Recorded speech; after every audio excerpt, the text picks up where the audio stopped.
Sometimes it feels like a very quiet crack in the fabric of reality itself. You sit in a room, stare at a single point, seemingly not thinking about anything in particular, and then you suddenly catch a strange fact. All this time, someone inside you has been talking, commenting, evaluating, going over possible future conversations, explaining what you feel, why you feel it, and what follows from it.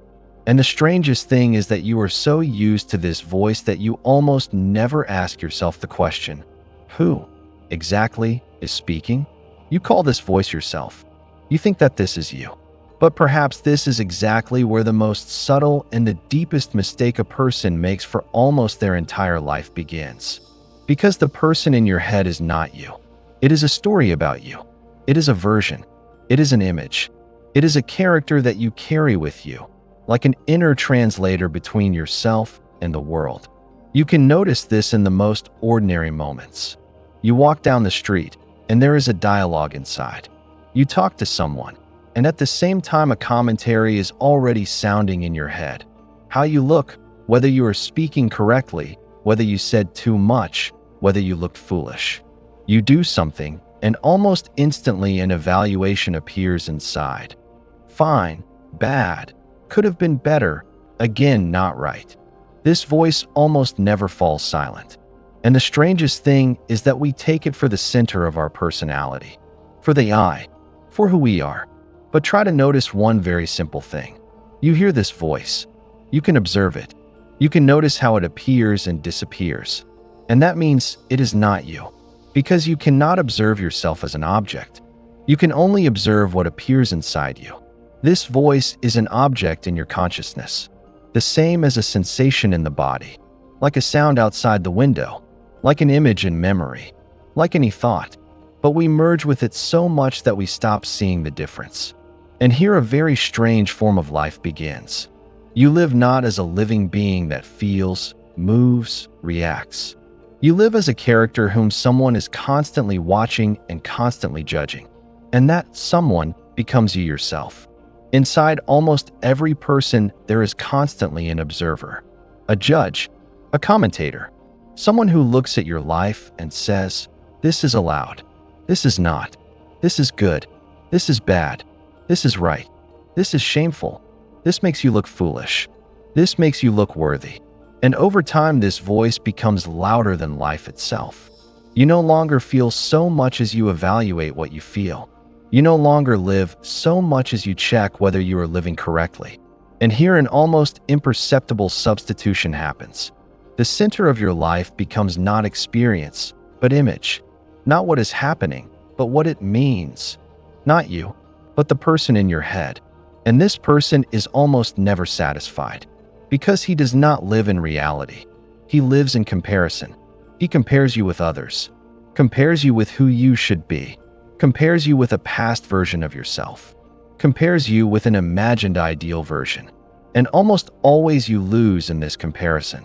And here a strange fatigue appears, which many people call anxiety, burnout, losing yourself. But if you look deeper, this is not fatigue from life. This is fatigue from constant self-observation, from the fact that you are never alone. There is always someone inside who is watching, and this someone never sleeps. You can notice this in small things. You said something, and inside there is immediately a comment. You did something, and inside there is immediately an evaluation. You are just sitting, and inside there is already a story about how you are sitting for nothing, how you are wasting time, how you should be doing something more proper. This voice does not let you simply be. It turns any experience into a report. And here there is a very unpleasant truth.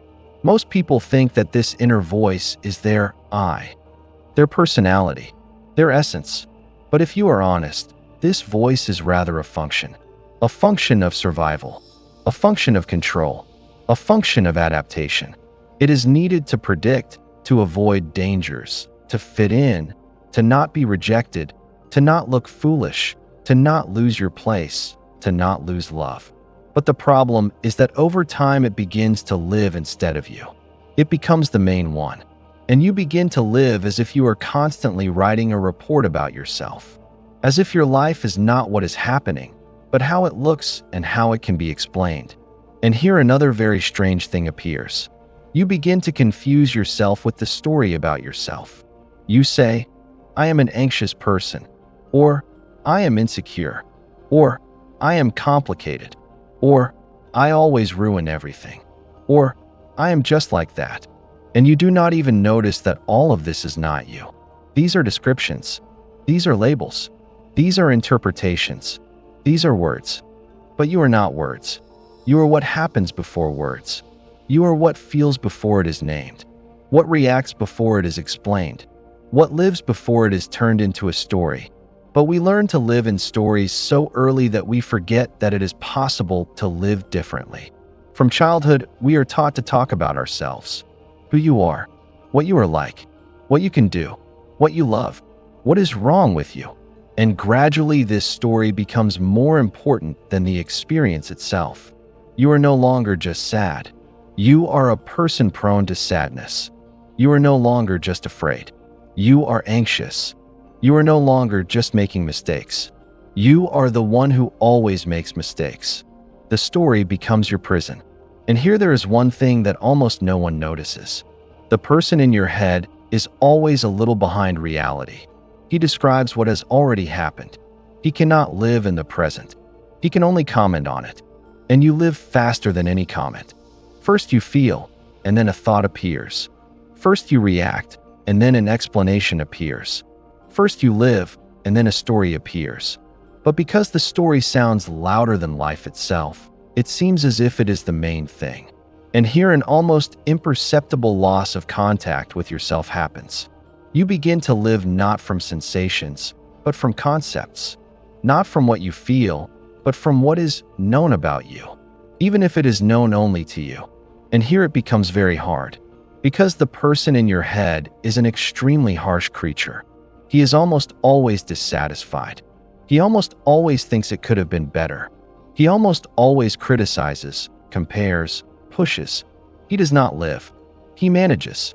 And you live under his gaze, as if there is always a camera turned on inside you. And here many people say, I cannot relax. I cannot be myself.